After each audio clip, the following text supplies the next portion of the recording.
Hey, this is Cameron Delo, and welcome to Music Theory Mondays. Today we'll be talking about transposing a lick, riff, or melody to a different key. And we have 4 ways to go about this. They're all very useful. They're all very fun. So let's go ahead and just dive right in. Okay, so our first way of transposing, in this case, a melody. So you look back here, I have happy birthday written up there. Why would I put happy birthday up there, you may ask? It's kind of I shouldn't say kind of, it is a universally known song. And I wanted to choose something like that so you would have an easier reference point rather than I could choose some jazz song, metal song, rock song, pop song, and maybe somebody won't get it. I mean, true, we have all the access in the world to listen to this stuff, but it's good to have an overall reference point that we'll all understand. Okay, so our first example, like I said, is Happy Birthday, and we'll be using the overall key of the song, meaning Happy Birthday right here is written in the key of C. I have it written right there. I also have key of C major written up there as a reference point, and as well as key of G major. So probably guess we're actually going to be putting it in the key of G major as well. Okay, so if you look at the first couple notes of Happy Birthday, starts with a G, G, G, A, G, C. Okay, well, the numbers written above are actually the scale degrees that you're referencing, meaning a G is the 5th note of the C major scale. So you have a 5 2 times, to an A, which is the 6th note of the C major scale, to another G, again the 5th note, to a C, which is your 1. So essentially it's 5, 5, 6, 5, 1. Okay. Well, if you wanted to right away put that in the key of G major, your first thought would be, okay, what are the notes in G major? What are the overall notes in the key of G major? Well, the overall notes are written right here. We have a cheater guide, so to speak. So you want to go 5, 5, 6, 5, 1 in the key of G. So what is the 5 in G? D. So you go D, D to a 6, E, D, another 5, and then a G. So it'd be D, D, E, D, G. Okay? And so essentially, if you're following me, you're changing. So all these scale degrees stay exactly the same, but it's the key that changes and the overall notes that change. You could do the same thing in the key of A. You know, you could go, okay, well, now I know the first couple notes are the 5th of the scale, 6, 5, and 1. Okay, well, now you just got to figure out those notes in the key of A. You could do an F sharp. I don't know what crazy person sings Happy Birthday in F sharp, but you know, maybe it's a progressive rock family, progressive band. I don't know. Anyways, yes, you're just taking whatever scale degree it is, whatever relation of that melody it is to the scale. Let's say Happy Birthday started on 1, so it'd be 1, 1, and this wouldn't be Happy Birthday anymore, by the way. 1, 1, and then it goes to an E, so it'd be 1, 1, 3, 1.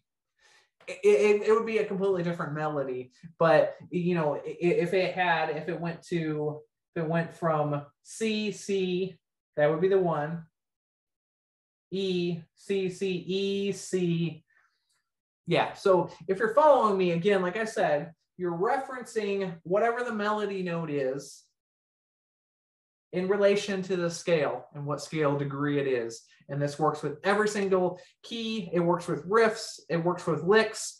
Just this example was in Happy Birthday. You know. Our next way of transposing a riff, lick, or melody to a different key is just moving the pattern that you're playing to a different position on the fretboard. It works the same way on piano and other fretted instruments. It doesn't work so much on like saxophone, flute, any woodwinds, or brass. It's got to have a pattern-based instrument, so to speak. Now, the way this works is if I played a lick or a riff and I just moved it to a different position on the neck, I got to keep the same fret spacing, meaning like if it's 2 frets apart and the next, when I move it up, let's say it goes back from B flat to A flat. Well, now that's 1, 2 frets apart. Well, let's say I start on C. You got to move it 2 frets back then to B flat. Okay, so I'm going to demonstrate this with Chameleon by Herbie Hancock.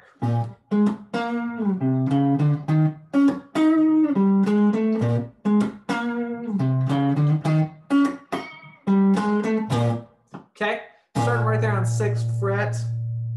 And then I'm moving over to your 4th string, 6th fret. So you got to keep the same, going from 6th string to 4th string. Up 2 frets. So if I move that around, I can move it anywhere. Or, you know, it's going to sound the same, it's just in a different key, okay? Well, to do the next part in the original key, you got to go back 4 frets.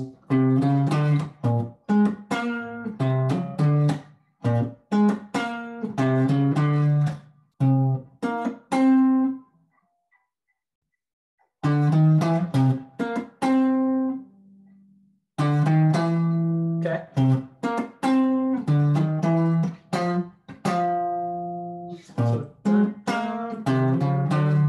So just 1 more fret.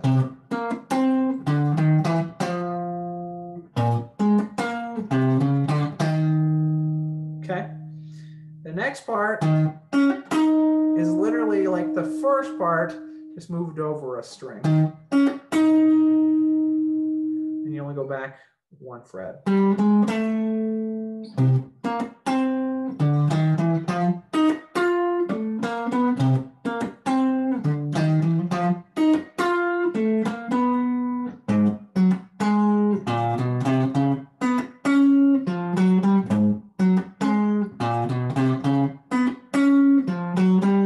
So as long as you keep the same fret spacing and you move it around the neck, it's still going to work. It'll just be in a different key. So you're literally not thinking in terms of theory and notes. You're just thinking about, I got to move it to a different pattern, a different position on the neck. And it's probably the simplest way of doing this, but it also involves some ear training. Now we're going to think of transposing. The same, we're actually going to use the same riff we were just using for the pattern-based approach, Chameleon by Herbie Hancock. We're going to think now in terms of chord tones, and we're going to think about transposing the same riff to a different position on the neck based off the chord tones. And we're going to think in terms of each chord is its own tonal center, and we approach it by, like, for instance, if you look behind me on the whiteboard, we have a B flat minor 7. The minus is for minor, okay? And you have, it's a shorthand for minor, you know. So then you also have E flat 7, okay? So you have 2 tonal centers essentially for this lick or riff. And I have them both written down. I have key of E flat major and B flat major. And I'll explain in a second why it's not B flat minor. We essentially compensate for the minor in a second by figuring out, oh, we flatted the 3rd to make it minor. So therefore, you know, it's a D normally, well, we made it a D flat, okay? That being said, now let's look at the riff. Let's look at the riff and we'll break it down. So the part that is B flat minor 7. It's just that part right there. So we got to figure out what those notes are and how they fit in terms of this tonal center, B flat minor 7 or B flat major, okay? Here's a B flat. How does that fit in the key of B flat? Of course, it's a 1. So there you have it. It's your first notes. Right here, it's an A flat. does that fit? Oh, wait, that's a 7 in your chord. Or a flat 7 in your B flat major. Okay. You go up 2 half steps, you're at another B flat, so you got an octave right here. So you have a root 7, I should say flat 7 if you're thinking in terms of B flat major scale. And you have another root. Root flat 7, root. Let's go to D minor 7. And we're going to attempt to put those notes within this chord. Meaning, so we know we start on our roots. So there's your first note, D. And then you jump over to your 7. In the tonal center of D minor 7, the notes are D, F, A, and C. So it's first, third, fifth, 7. D, F, A. Your 7 is a C. So C is your 7. Back to root. Okay. Now back to the initial key. We're in B flat. We know the first 3 notes. We got to figure out 3 more. How does this is a C right here. How does this fit in terms of B flat minor 7 or your overall B flat major scale? Look, C is the second note of the B flat major scale. And if you're thinking in terms of chord, if you put a C in there, it would actually make it a 9. That's another lesson we could go into, is how that all works and why you would spell it out like that. But that's a whole different thing. Don't worry about it right now. So your C is your second of that tonal center, B flat. So what is the second of D, since we're going back and forth between that and D minor 7? It's an E, okay? So, okay. Now, your next note is a D flat, if we went back to the initial key, I should say. D flat. What is D flat in terms of the tonal center? Well, if you think of the overall B flat major scale, it would be an accidental. But since we're on a minor chord, it is actually the flat 3, or the actual minor notes.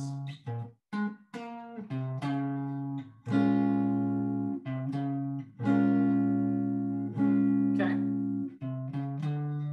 And then you fall right back into the note of the major scale, the D.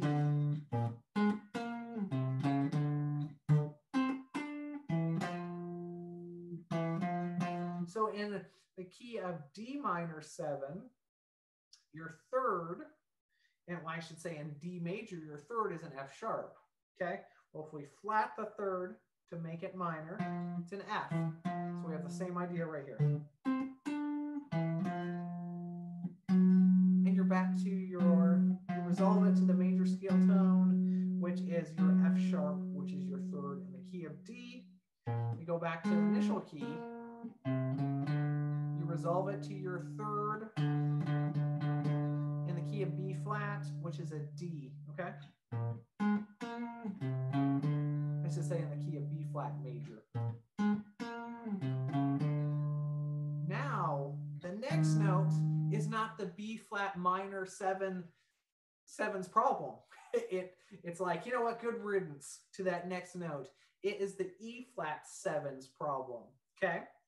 Well, guess what that note is? It's an E flat. So, probably guess, oh, an E flat chord. Oh, the first note is an E flat. That's surprising. I'm kidding. So, this is its own tonal center again, okay? So, your E flat is your first in the E flat 7 chord. And of course, your E flat major scale, the first note is an E flat, okay?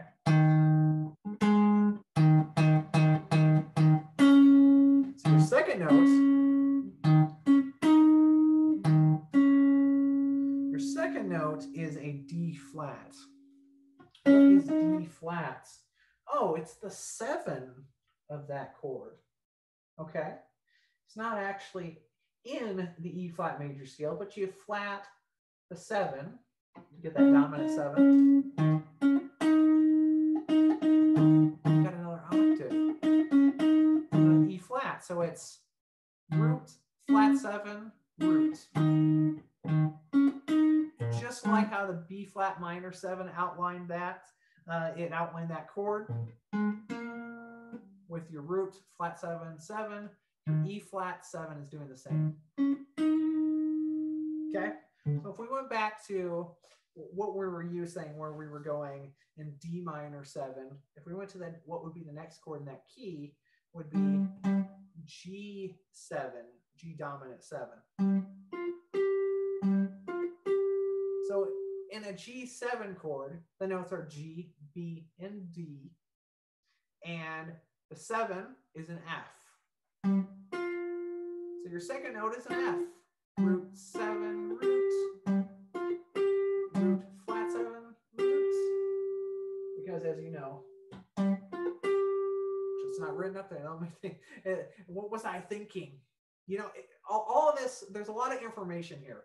I'll say this, there's a lot of information here. You probably have to rewind this part. I'm gonna have tags in there that, you know, timing tags, so you know exactly when each of these parts start. You can reference them and go back and check them and all that stuff. You'll probably need to, but I'm really just driving the point home, as I always do in these lessons, is that you're following the chord tones, and each of these is their own tonal center for whatever's played over top of them, okay? And that's the approach we're using right now. We're going and we're just thinking of these as their own tonal center, and we're figuring out how those notes relate directly to that chord and their corresponding major scale. Now at this point, we've covered using the major scale to transpose a melody to a different key. We've covered just using a pattern on your instrument like guitar or piano and moving it to a different position on the neck. We've covered a chord as its own tonal center, and that's how you figure out the notes and how to transpose them to a different key. Okay, well, really this next part is a combination of all of them. Honestly, I have them all separated, but in all honesty, I use all of them all the time to figure out different positions of things, quick ways of doing it. You know, there's various reasons to do all of them, but I use all of them all the time. Now, I may go, oh, if we went back to Chameleon, and I just needed to move it.